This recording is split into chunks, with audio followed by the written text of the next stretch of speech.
Olá, 1, 2, 3, teste.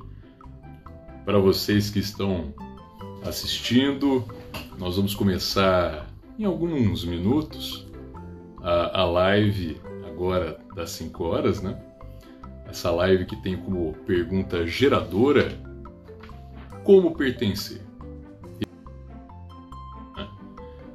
Eu vou me apresentar, assim como também apresentar a Débora. Juntos vamos fazer aqui um bate-papo muito interessante, num contexto, né, fundamental, que é esse de aniversário da cidade de Ribeirão Preto, conversando sobre história, memória, sobre o pertencimento da população ribeirão-pretana, no que diz respeito a, claro, né, não só ao centro da cidade, mas a cidade como um todo, né? A Débora vai daqui a pouco participar da nossa live. Assim que ela adentrar aqui, a qualquer momento eu faço o movimento de iniciar, né, os protocolos da live. Mas antes de tudo eu quero agradecer a todos os envolvidos, né? Tô aqui inclusive, né, vou colocar aqui, ó. Puta. E acredito que sim. Débora, boa tarde. Boa tarde, Cardoso.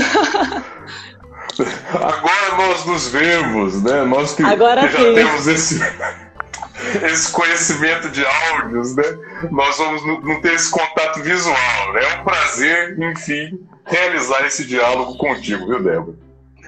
Prazer o meu. Nossa, uma honra enorme estar aqui com você e falando sobre esse assunto que eu adoro tanto.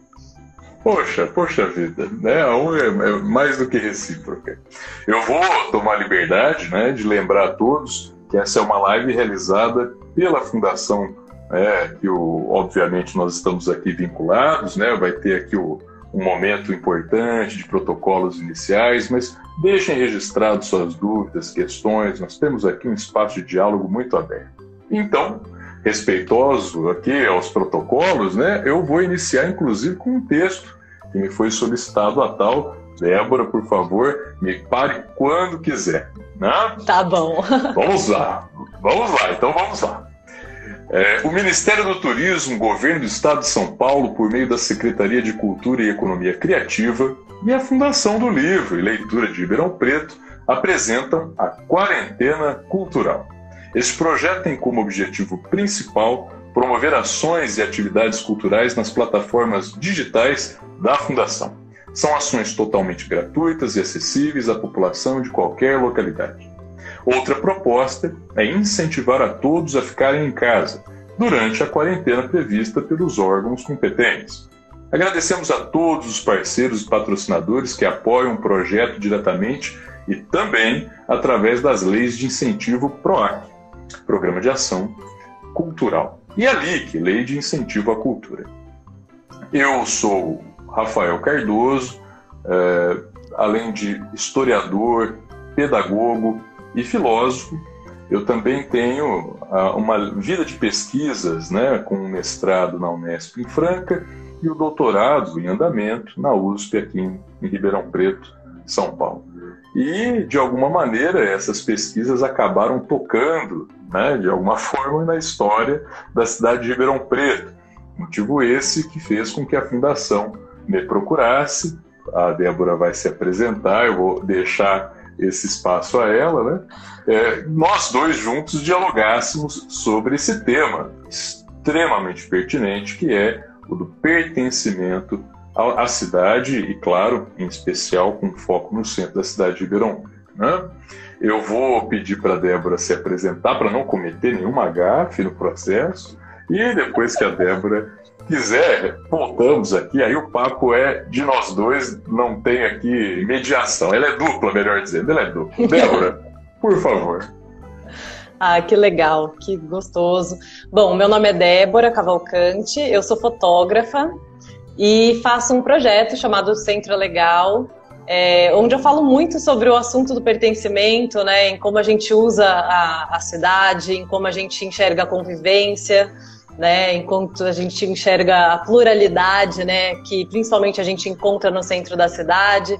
E esse monte de adereços que a gente vai encontrando, os patrimônios, né? Como que a gente olha para essa cidade com um pouco mais de carinho, um pouco mais de atenção, né? Igual a gente olha para outros centros históricos pelo mundo, em outras cidades, por que não olhar aqui para a nossa cidade com a importância histórica que ela tem? Então é basicamente isso. Não, basicamente tudo isso, né? Tudo isso. Eu, como coordenador do curso de História do Centro Universitário Barão de Mauá, também coordenador da pós-graduação, fico pensando o quanto, muitas vezes, me falta, enquanto um sujeito da sala de aula, do escritório, da burocracia, né, das pesquisas, o quanto falta esse ir até ao centro, que é pegar na mão, que é olhar, que é respirar, muitas vezes, o espaço da cidade, né? Alguns desses livros atrás de mim, outro dia um aluno me disse se custava R$500, porque disseram que você está comprando faixa para live, né? A maioria é tudo verdade, eu disse para ele. Tem muitos daqui que são textos interessantíssimos sobre a cidade, sobre o centro, algumas histórias que eu pretendo compartilhar, se for do nosso interesse aqui na prosa, né?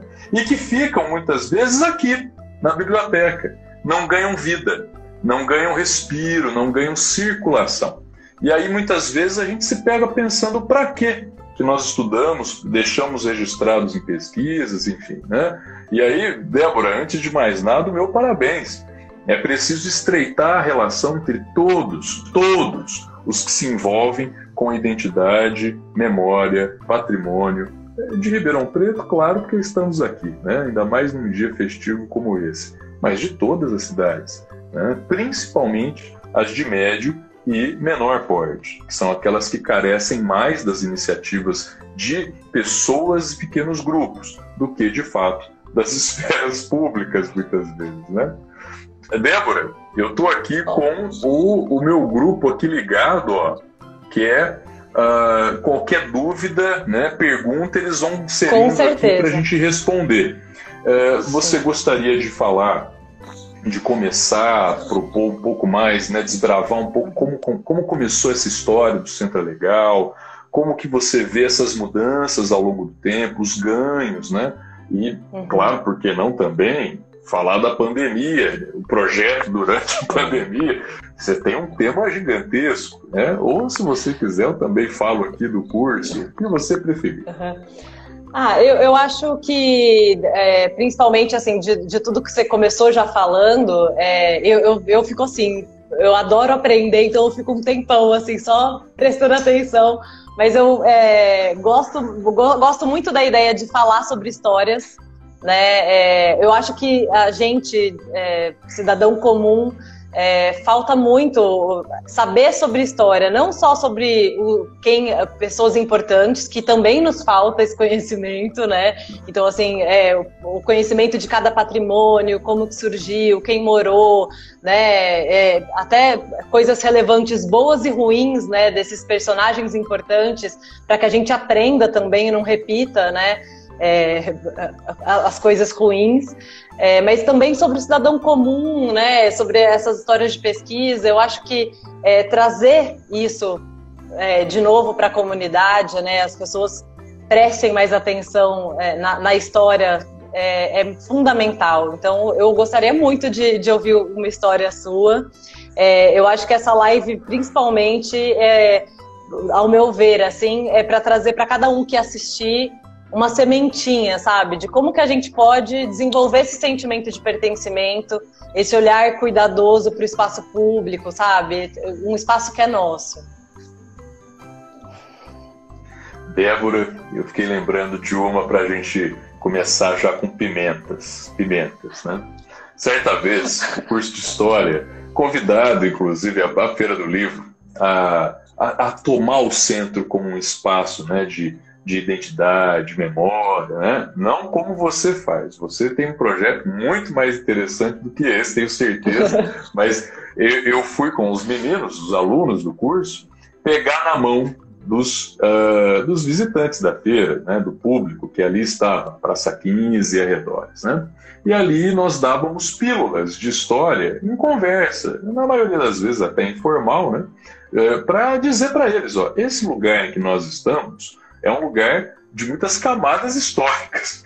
Você sabia? Aí começa, né? Você sabia, ó, aquela ali foi a antiga fonte luminosa, que um dia já foi uma igreja, uma capela, e também, né? Quer dizer, começa, né? E aí muita gente perguntava para mim como que era assim, essa coisa do andar. Eu achei gozado, né? Como que era andar na praça? As pessoas andavam assim, como hoje, livremente, com olhares despreocupados, e eu disse, pelo contrário. E aí começa um conjunto de esferas que, para mim, são fundamentais. Muito na linha que você acabou de propor. Aprender o passado para a gente ficar atento, para que algumas coisas não voltem, não se repitam nesse sentido, né? O Brasil, o Ocidente, foi escravista, né? Em 1888, a Lei Áurea acaba com a escravidão no Brasil. Mas é muito curioso que Ribeirão Preto, um ano antes, isso é interessante, um ano antes da Lei Áurea, na Câmara dos Vereadores, decretou no chamado Livro de Ouro a abolição de todos os negros escravizados naquele contexto. Claro que com isso, Ribeirão Preto começava a posar de uma cidade progressista e abolicionista antes mesmo da Lei Áurea, antes da Princesa Isabel. É complicado. As pesquisas indicam que havia muita negociação e interesses por trás disso, ok? Mas tudo bem. Isso, então, nos coloca a uma Praça 15, que era o inverso, na prática, de uma cidade respeitosa às diferenças étnicas. Nós temos assim, inúmeros relatos de memorialistas e cronistas locais que dizem que os brancos ficavam no centro da Praça 15. Existia uma banda, inclusive, que chamava Filhos de Euterpe, que tocavam, né, os instrumentos com músicas europeias, né, todos muito bem arranjados, né? E do lado de fora da Praça 15, ou seja, né, na calçada dos outros quarteirões, os negros ficavam ali, em pé, curtindo, entre aspas, a música à distância. Os jornais, inclusive, a Cidade, o jornal que até pouco tempo atrás nós tínhamos, né? Infelizmente ele parou a circulação impressa, né? Acredito eu, impressa e também digital, se eu não estiver equivocado. A digital ainda está. Digital ainda está, ainda bem, né? Eu já ia falar uma besteira aqui, ó. Obrigado. Nós temos aqui o jornal A Cidade de 1905 ou 1907, não me lembro agora bem, mas dizendo que muitos brancos tinham, inclusive, pavor de dar encontrões com negros e crianças negras na praça. Olha que interessante. É claro que eu começo com um assunto também, como eu disse, picante, talvez polêmico, mas que traz uma Ribeirão Preto que não foi criada hoje, que não tem, por exemplo, 10, 20 anos, mas uma Ribeirão Preto de mais de 160 anos. Ela é uma jovem senhora já, com muita história para contar. Não é? Então, caminhar no centro é uma experiência de sentir, de experimentar esses palacetes, olhar esses pequenos traços de um passado que insiste em ficar. Às vezes em piadas, às vezes em sorrisos. Você sabe que eu tenho como um guia aqui, e depois quero um livro seu também, mas eu tenho o livro do professor Lages, que toda vez que eu traço um passeio no centro histórico, eu vou com ele para eu poder, porque assim, o meu passeio ele não é assim completamente tão rico igual um de professor de história, mas eu vou mesclando a história, vou mesclando o comércio, vou falando sobre a ocupação que existe hoje, né, dando essa visibilidade, né, a valorização para os movimentos artísticos. E aqui eu não vou conseguir achar, mas você citou essa questão da ocupação, né, e a questão do racismo já existente, né, desde lá e que ainda persiste até hoje. Numa parte aqui do livro ele tem uma nota do jornal mesmo, falando que em dado momento tinha uma banda e um dos integrantes da banda era negro. E isso fez com que a população negra que ficava girando em volta quisesse se aproximar para ver, né, um negro tocando um instrumento. E virou aquela comoção, aquele desconforto e tudo, e saiu uma nota no jornal falando, olha, parece que os negros estão pedindo para ir para os centros correcionais, né? Então, e aí toda vez que eu passo pela praça, e a gente está cruzando a praça, eu cito isso e falo, né, tipo assim, ó, vocês vieram junto com o projeto, né, do Centro Legal, e eu estou muito feliz que vocês estejam aqui, mas mediante a tudo isso, se a gente não olhar a história e não aprender com ela, né, se você quiser achar o Centro Legal, mas você quer limpar ele, você quer tirar alguém que já está aqui, você, né, sem política pública, né, porque quando a gente fala de morador de rua, né, não vem não, fica onde você estava, entendeu? Fica lá, porque a gente tem calma, a gente vai criar alguma coisa, a gente vai, né, a gente quer convivência. E eu sempre cito essa passagem porque eu falo, pô, tava no jornal, saiu no jornal, sabe? Olha só, que provocativo eles se aproximarem de nós, né?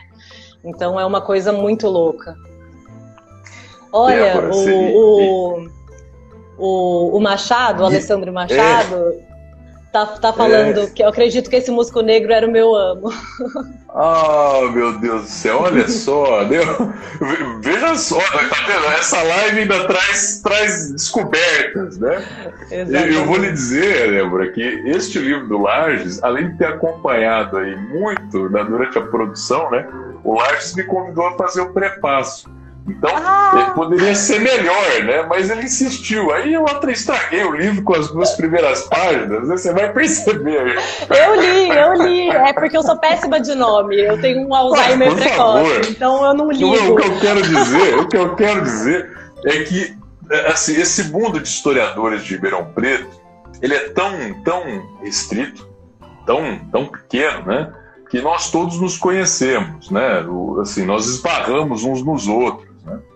E ainda, eu acredito, né, que mesmo que a gente não seja especialista numa área, né, por exemplo, o professor Lages é conhecido como aquele que entende o movimento de construção da cidade. Então, século XIX, né? Aí cada professor tem a sua expertise, seu momento de pesquisa. Mas todos nós lemos, essa é uma obra que eu diria que é fundamental. Essa, inclusive, que é revisitada, Ribeirão Preto revisitada, mas fruto de outras que ele já escreveu. E sempre que eu vou ao centro, sempre, inclusive às vezes com amigos, né, eu recentemente recebi um grupo, né, de turistas que estavam passando a cidade e me perguntaram: você não é professor de história? Você não mora aqui? O que você me conta, né? Eu falei, olha, eu acho que a gente pode ir ali na Praça 15, a gente dá uma caminhada de alguns quarteirões e vocês vão ficar bem satisfeitos, né? E aí o Pinguim, que era uma grande referência para eles, nacional, ficou pequena. E isso é muito interessante, porque claro que o Pinguim tem uma representação secular, eu diria, né? E literalmente, há mais de um século que a gente tem o chopp como uma referência local. Mas é interessante pensar que o Pedro II, né, o hotel, né, nós temos o edifício de Ederiksen, a Praça 15, nós temos os marcos, né, daquele relógio que fica na frente do Pedro II, pouca gente sabe que exato, né, que foi dado pela Associação Comercial Industrial lá em 1904. Então, assim, sabe, vai juntando cada história que conduz a uma experiência que eu entendo que andar no centro é mais importante do que muitos minutos me escutando numa sala de aula. Com certeza, tipo assim, deve ser mais encantador, né? Ver a história, né? Escutar a história ao mesmo tempo que você vivencia, né? Que você olha os detalhes, a iluminação, né? Eu acho até que o Pinguim, ele tem, além dos mitos, né? E de tudo que vem junto com o Pinguim, né? A questão do chopp vir por baixo direto da fábrica e tal. Sim, também tem a importância histórica, né, da fábrica na construção e no né, dos palacetes, né, dos prédios históricos. Então, acho que por isso também as pessoas criaram um carinho, né, até pela cervejaria, por esse ícone, por ser o responsável por talvez a gente ainda ter pedaços do nosso centro histórico, e que foi puxando, né? Porque a gente começa a ver o Pinguim, aí vê o teatro, vê o Centro Palace, e aí agora a gente tem o Palacete 1922, e agora a gente tem a Biblioteca Sem a Junqueira, a gente tem o MARP, né? Então começa a puxar uma cordinha de, pô, é legal investir nisso, as pessoas querem passear aqui, né? Então, eu acho que é por isso, assim, que é uma pena que só tenha isso por enquanto, mas eu acredito que essas iniciativas vão acabar trazendo mais restaurantes, mais lugares para a gente visitar, né? Sim. Eu vou tomar liberdade, me encaminharam aqui a primeira pergunta. Bom, de várias, né? Pelo que eu estou vendo, são várias. Imagino que tenha sido da Vanessa. Como... Tá aqui, ó. Aliás, desculpa. Pessoal, o que nos faz pertencer a Ribeirão Preto? Me parece que foi essa a pergunta da Vanessa. Também tem como vocês entendem que a Feira do Livro poderia contribuir para a preservação do centro histórico. São duas perguntas que se comunicam. Eu poderia até começar a pensar, né? O tema desse papo é exatamente a pergunta: como pertencer, né? Bom, do ponto de vista antropológico, pertencimento é algo fundamental. Não existe identidade. Eu não sei quem eu sou se eu não tiver uma relação de pertencimento com algo, com alguém. Aliás, para a antropologia, identidade é relacional e contrastiva. Por exemplo, né, do ponto de vista mais rasteiro e didático, a minha noção de existência humana se dá quando eu percebo, por exemplo, que Débora também é um ser humano. Então eu me olho em Débora e me vejo enquanto ser humano em Débora. Mas olho para uma pedra, olho para um cachorro, olho para outras coisas e percebo que sou diferente. Assim como alto e baixo. E é interessante também pensar isso. Eu tenho 1,85 m. Né? Eu me considero um gigante, principalmente quando vou conversar com as crianças, porque eu fico muito alto. Agora, entre os atletas de basquete, por algum motivo, os meus mesmo 1,85 m já não são mais suficientes para me taxar como alto. Então, não se trata de um alto, de um homem, de uma mulher, de um ribeirão pretano, em última instância, que nasce e que é dado. Ponto. Mas se trata de uma relação constante, de uma identidade que é reconstruída a cada olhar, a cada diferença, a cada contraste. Então, por isso que a identidade é relacional, depende do outro para eu me construir, e contrastiva, depende do contraste da relação de mais e menos, entre aspas, que se conforma nessa relação. Aí a pergunta fica: como pertencer? Como pertencer? Ah, claro. Nós estamos numa cidade com 164, é isso mesmo? Eu não estou equivocado? Me parece 164 anos. Isso, eu sou o professor de história mais adequado para fazer essa conta. Veja só, em 164 anos nós tivemos, vamos lá, hein? Contem comigo, entrantes mineiros que vieram para essa região de São Paulo, fugidos ou tentando uma vida mais interessante, tendo em vista a pobreza que Minas começou a viver, ou o ocaso do ciclo do ouro que Minas começou a viver no final do século XVIII. Mas não só de mineiros, né?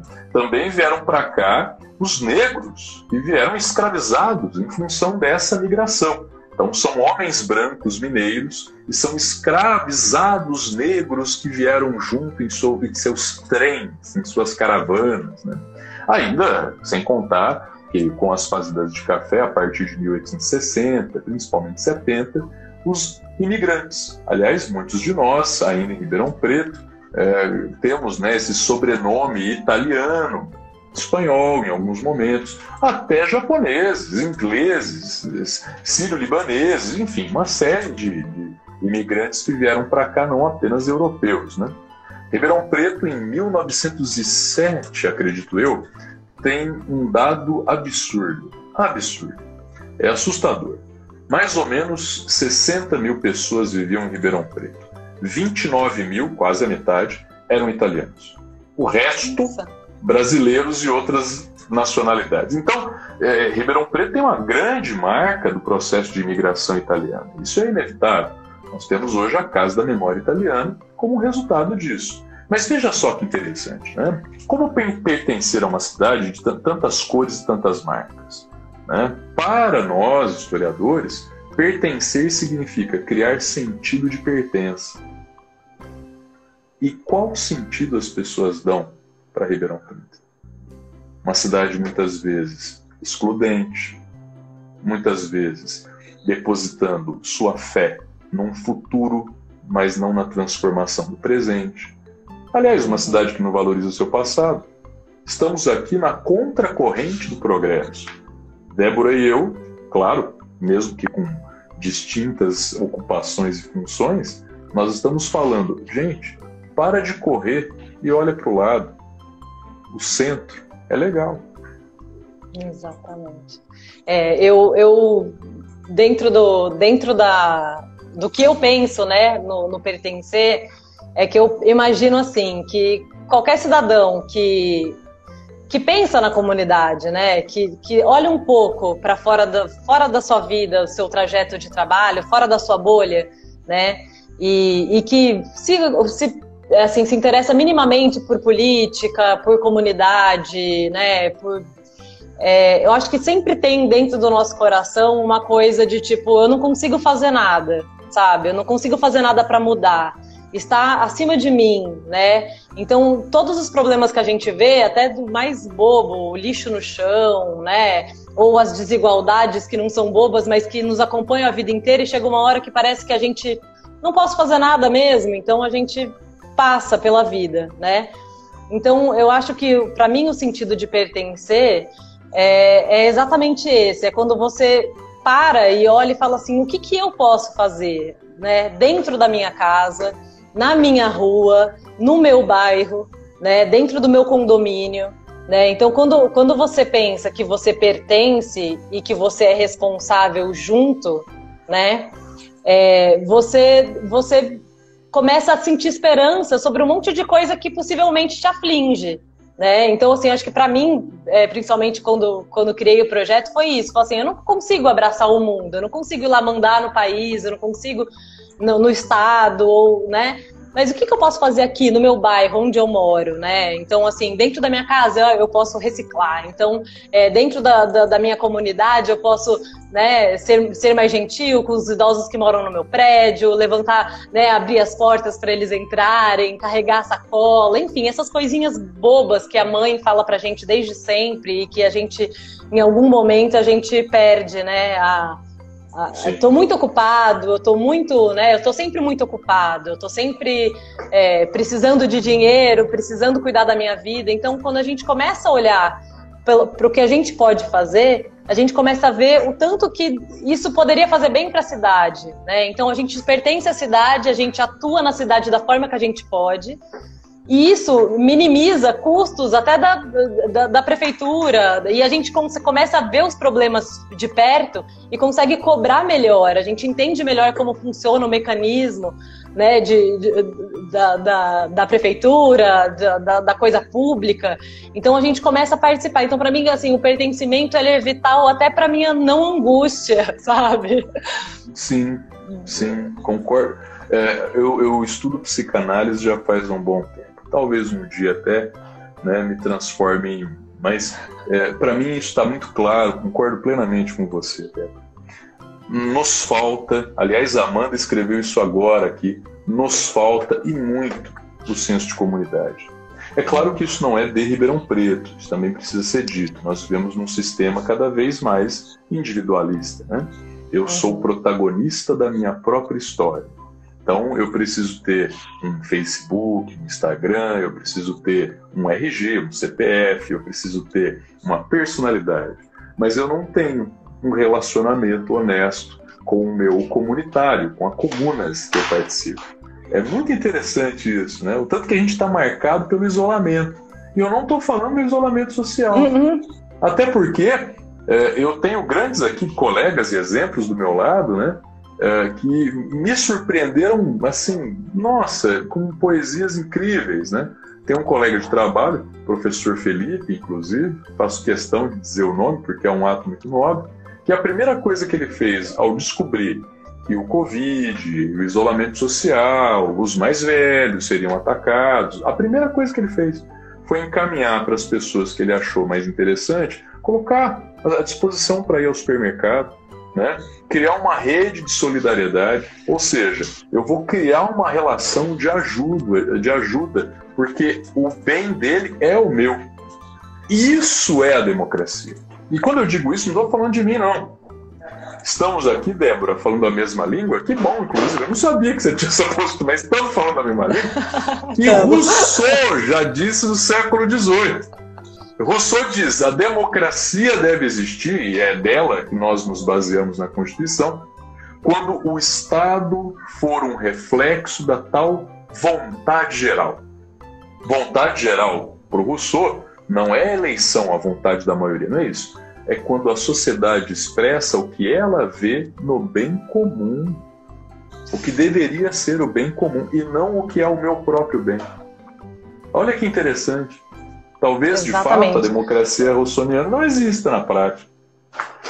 E eu acho que, inclusive, a gente fica preso, né, agora já falando sobre isso, né, mas assim, a gente fica preso em partidos, em personagens, enquanto a gente não fica preso em ideias, né, ideias do que a gente realmente quer, né, para a nossa cidade, para a nossa vida, para os outros que estão em volta da gente.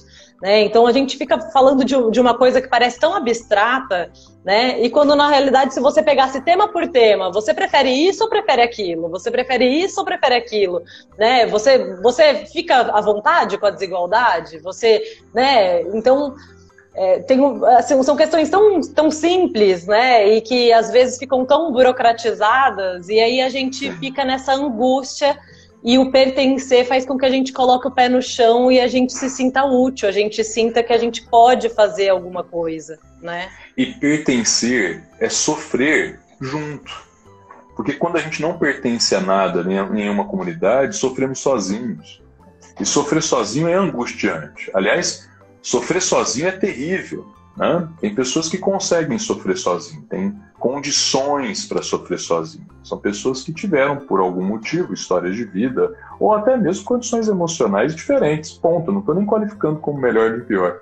Mas quando estamos juntos no mesmo barco, mesmo que o barco esteja naufragando, mesmo que seja o Titanic, né, na sua grandeza, ainda assim, pelo menos eu olho para o lado e sinto que nesse momento podemos criar juntos estratégias de sobreviver ao iceberg. Ribeirão Preto passou por uma história recente, bem complicada do ponto de vista político. E estamos aqui. Aliás, estaremos no futuro. A questão é exatamente que tipo de futuro queremos. Né? E isso perpassa, obviamente, pelas questões políticas. Mas parece que nós estamos falando... pararam de falar do pertencimento. Não! Estamos falando de que pertencer ou não é uma escolha política. E é uma pena que as pessoas não percebam essa escolha, ou se percebem, e aí é pior. Eu não quero pertencer, porque eu quero delegar para qualquer outro o futuro, que é meu e dos meus filhos. Sim, e aí quando a gente toma esse caminho, né, a gente não pode reclamar. Né? Então é aí que está a questão. Ou também a gente não pode, ou a gente não sabe como reclamar, sim, né? Porque a gente não sabe nem direito do que estamos falando, né? Então é engraçado assim, fazer o projeto, e eu recebo muitas mensagens de pessoas falando: Débora, nossa, fazia tanto tempo que eu não ia no centro. E agora eu tô indo direto porque você me deu uma vontade de ir no centro, né? Então, eu sou fotógrafa, então eu vou fazendo as fotos, vou mostrando os artistas de rua, vou colocando o nome deles, o telefone de contato. Eles são artistas, eles vendem a arte deles, né?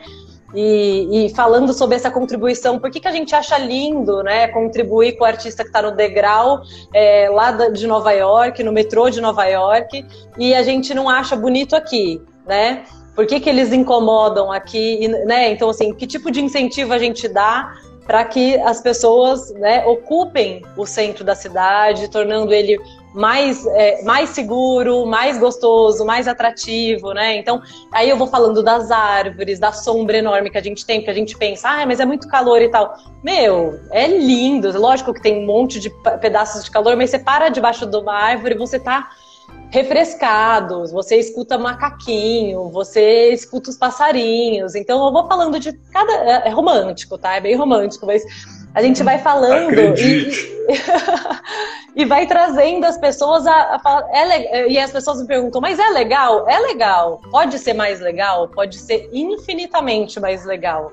Mas já é legal do jeito que é, né? Então, o potencial que a gente enxerga nas pessoas e na cidade, né? E, Débora, assim, se você me permite, seu projeto ele vai explodir no pós-pandemia. Imagine, eu vou usar um termo bastante empresarial, mas eu acredito que ele vai cair bem. Tem poesia nisso. Existe uma demanda reprimida. É um termo que eu venho escutando bastante, né? De carinho, aí sim, carinho, afeto, de abraço, né? Eu falo nas lives que eu participo, né? Acho que o último dia que eu abracei minha mãe foi dia 17 de março. Né? Poxa vida, né? Isso é muito interessante. Então imagine a partir do momento em que eu consegui me sentir livre para fazer essa caminhada no centro, de poder voltar às minhas atividades presenciais, né?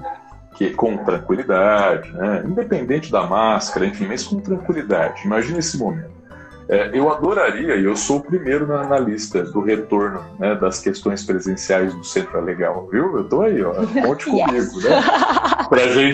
Pra gente fazer isso, pra gente entender, e aí é que tá, identidade, pertencimento não é aqui.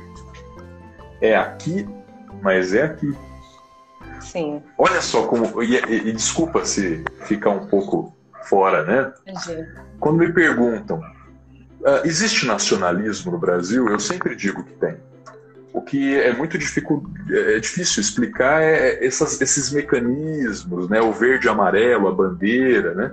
Mas quando o Brasil entra em campo na Copa do Mundo e o hino nacional é usado até a metade, só que quando acaba o hino as pessoas continuam a cantar o hino a capela, não há uma sensação de unidade, de uma alma que fica mais à flor da pele, né? Por mais que isso não seja 100% igual em todos nós, não estou dizendo que há uma expressão de unidade. E essa expressão de unidade, ela aparece em Ribeirão Preto em algum momento, em algumas fagulhas, em algumas questões. A gente precisa recuperar essas fagulhas e colocar em prática para que nasça um sentimento bairrista, no bom sentido. E isso passa pelo centro, inevitavelmente. Inevitavelmente. Exatamente. Inclusive, falando da pergunta da Viviane, né, de como a Feira do Livro, né, como que a Feira do Livro pode ajudar, colaborar, né? Eu acho que a Feira do Livro ela já ajuda, né, desde sempre. A gente está agora na 20ª, né, Feira do Livro, e a gente encontrou vários formatos, né, com shows, sem shows, e todos, né, sempre buscando uma melhora. São muitas atividades, né, são mais de 300 atividades gratuitas para um monte de gente, fora o que a gente não vê, né, que são das escolas, que eles trazem escolas e fazem atividades incríveis com eles e a gente nem está ali participando. Então acho que a Feira do Livro ela já traz esse sentimento de pertencimento, porque ela já traz as pessoas de volta para o centro, as que não vão por causa do comércio, né, as que não vão por causa de um passeio, e que se interessam por literatura, se interessam por um palestrante, elas retornam. É o momento delas retornarem e pisarem e terem mais uma visão do centro. O que eu acho do centro agora, né? O ano passado eu estive aqui, achei legal, não me senti segura, né? Porque é isso. As pessoas têm essa visão de centro da cidade como um lugar muito perigoso, como um lugar, né? E como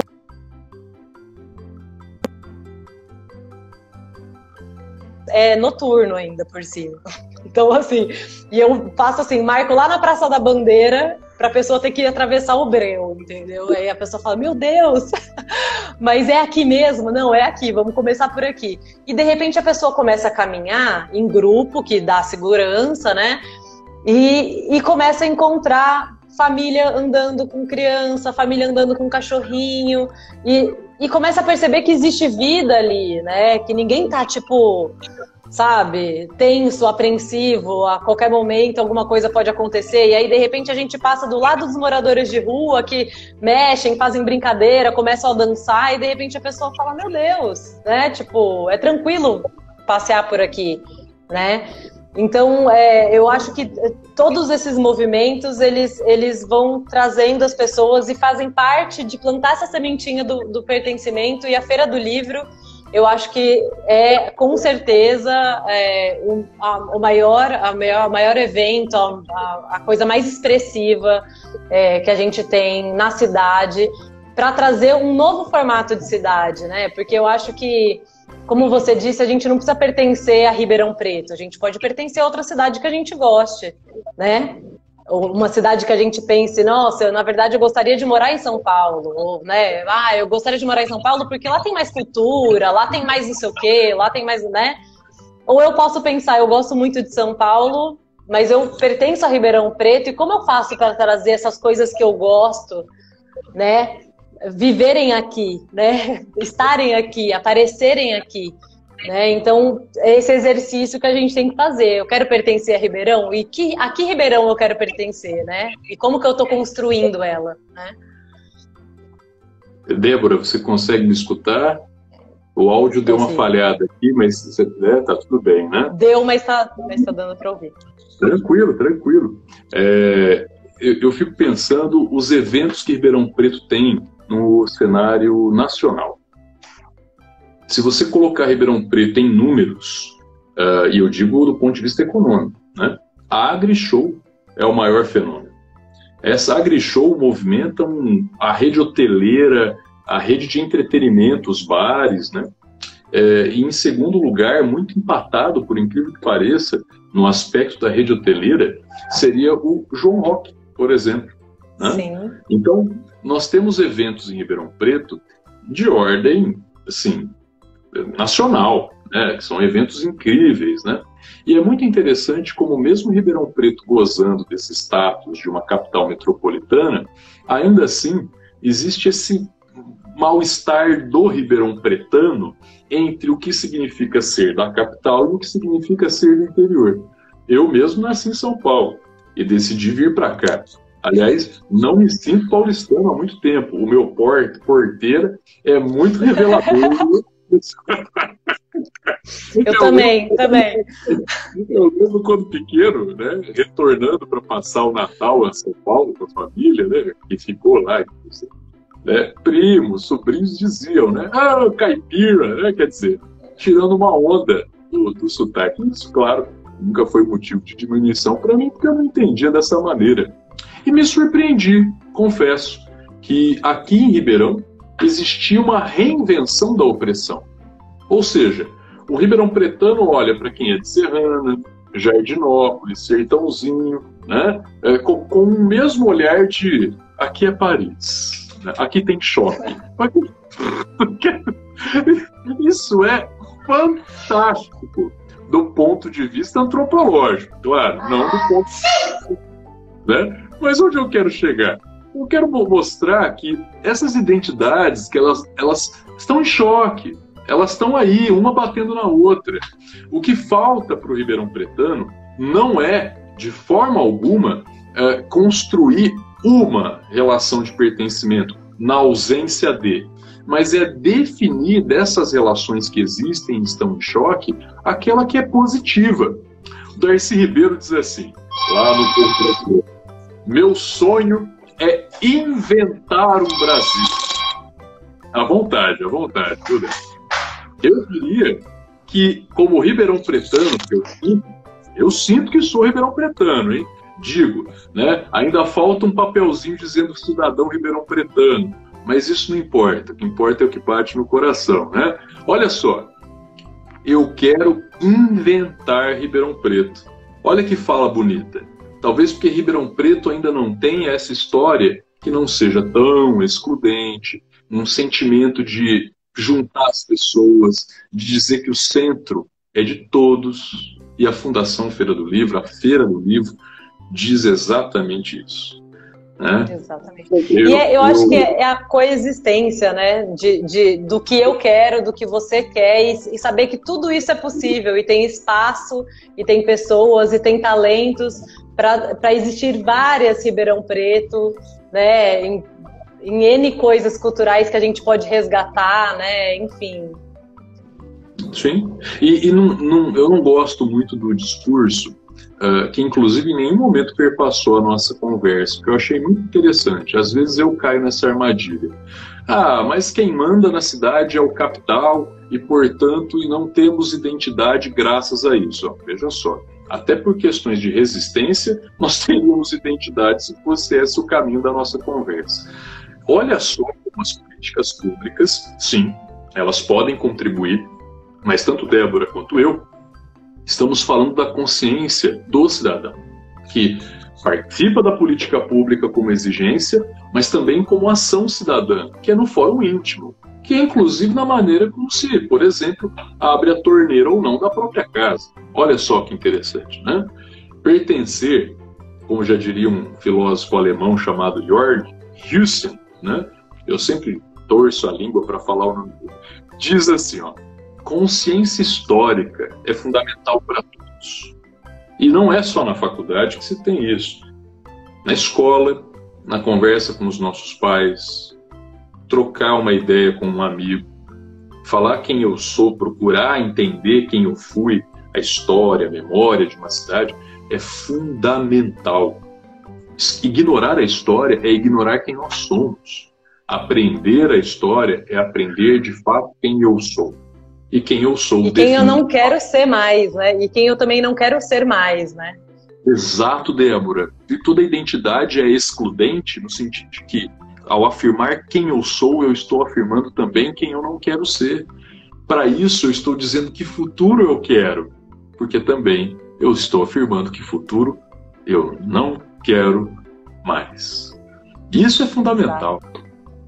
Eu tenho a impressão de que nós temos aqui uma pergunta, Débora, e talvez até por já estarmos a 12 minutos do fim da nossa live, vamos fazer como última? Vamos sim. Dela a gente já faz o protocolo final, né? Existe aqui uma pergunta, não anotei o nome, peço perdão, mas por favor escreva, né? Grande parte do público que frequenta o centro não tem conhecimento de sua história. O que pode ser feito? Como transformar isso em turismo?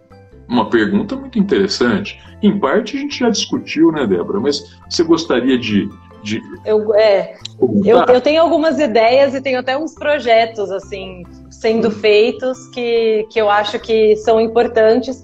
Um deles é o Mapapé, né? O Mapapé pela cidade, a gente ter um mapa com os patrimônios, com o comércio, com tudo, que inclusive eu até consegui parceria com os hotéis, então eles já vão bancar isso para ele existir. E aí, durante um passeio no Centro Histórico com alunos, e eu falando sobre essa importância, por que a gente acha tão legal o Centro Histórico dos outros lugares e não daqui, por que a gente não quer saber a história dos nossos palacetes, né? E aí as crianças me deram essa ideia, falou: tia, por que a gente não faz um QR Code, sabe? E põe em cada um e a pessoa tira a foto e vai saber um pouquinho daquela história. Então a gente está fazendo também esses QR Codes para chamar atenção, né? E ver como que vai funcionar, se as pessoas vão arrancar, como que vai ser, né, o negócio disso. E outra coisa que também está em andamento e que por causa da pandemia parou, é um projeto que eu fiz de feira cultural do Centro Histórico. A ideia seria uma feira todo domingo, igual a gente tem aí da Recoleta, né, da Feira de São Telmo, na Argentina,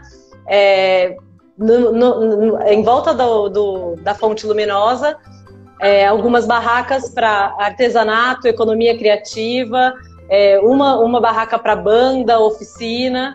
Então a gente tem o domingo que a praça fica completamente abandonada, quase ninguém está ali.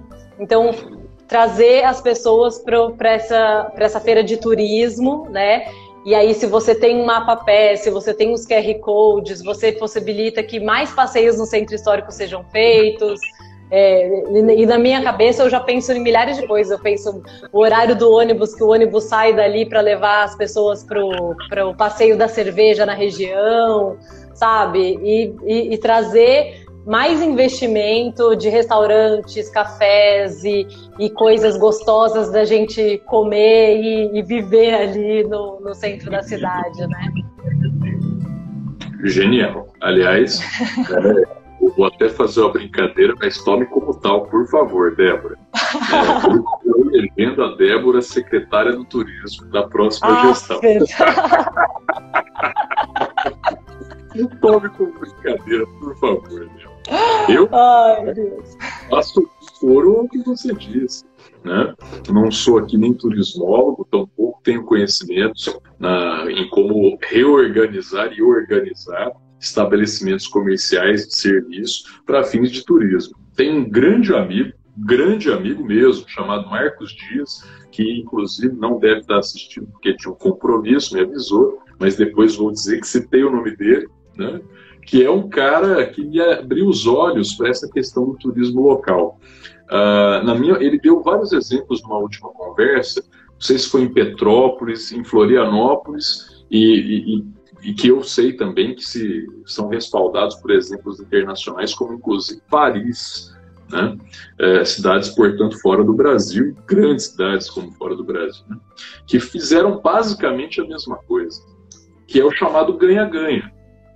Quando todos os estabelecimentos vão para o mesmo lugar, não porque eles vão querer ganhar em cima, mas para que todos ganhem, mesmo que pouco, mas porque todos vão ganhar no final, o movimento de turismo que vem para essa cidade faz com que em 2, 3, 4, 5 anos, talvez 10, isso gere um boom econômico para todos. A ponto de obviamente, quem chegou primeiro bebe água limpa. Então, economicamente é interessante. Ganha, ganha. A questão é, como que eu vou...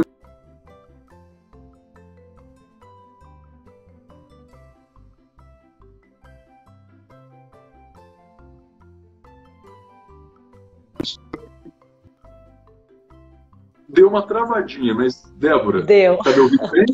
Agora estou. Tranquilo. É o ganha-ganha que eu estava dizendo. É fazer com que o empresário observe pertencimento. Muitas vezes o investimento significa, sim, ficar um tempo sem ter esse retorno tão claro e tão óbvio. Mas se todos investem, porque eu pertenço a uma comunidade.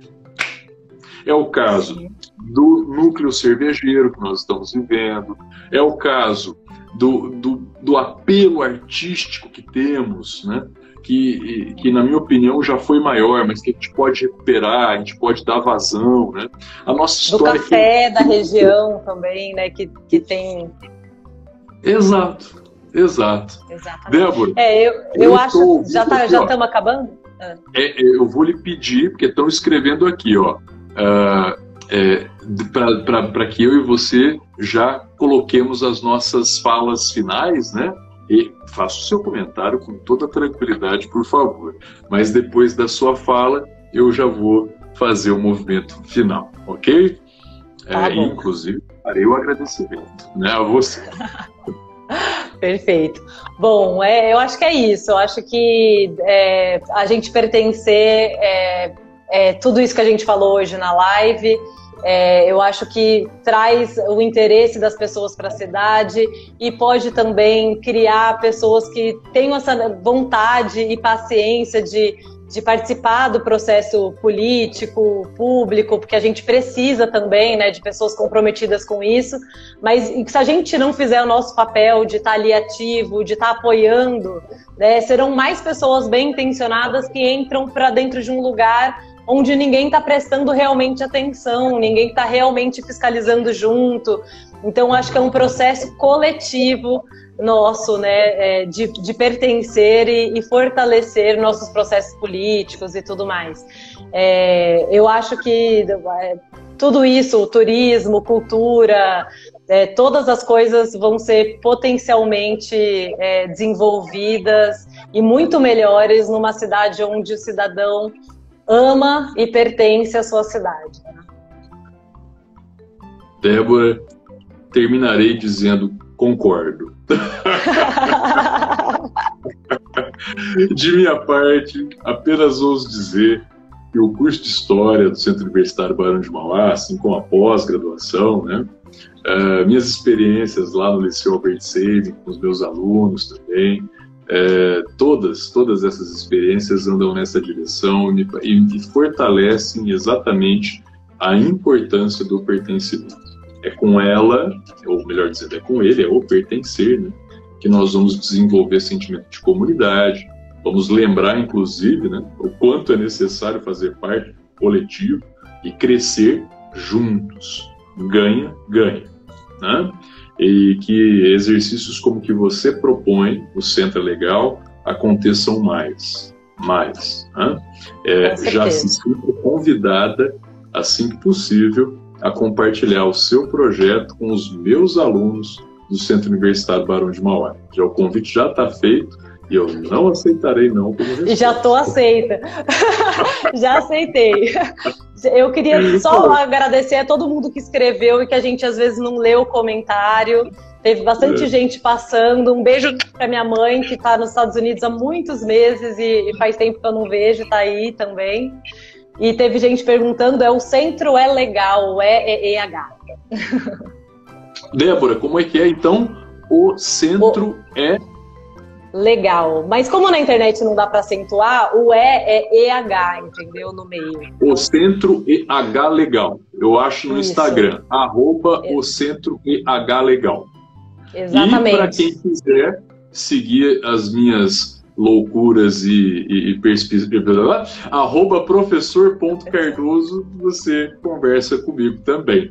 Débora, você tem um Instagram pessoal ou só mesmo esse que é o seu, para a gente divulgar? Eu tenho ele, tenho um site, tenho o Facebook também. Tudo no Centro é Legal.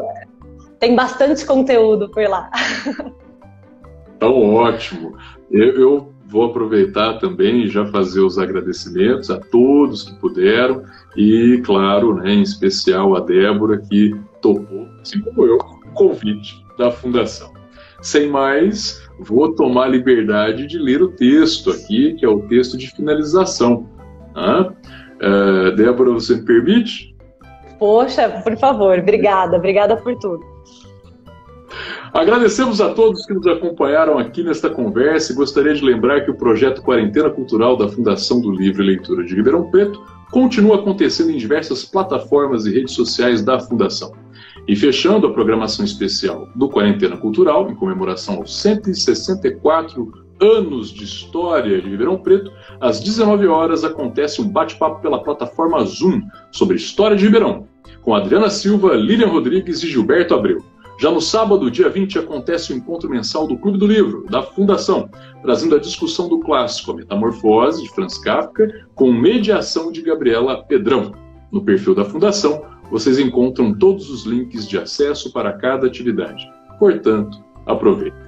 Gente, um beijo grande para todos. Eu ainda reitero que nas redes sociais da Fundação, né, tem as atividades semanais, né, do Projeto Quarentena, e que vocês podem, por lá, se organizar para não ficarem sozinhos, isolados durante a pandemia. Foi uma grande alegria tê-los aqui.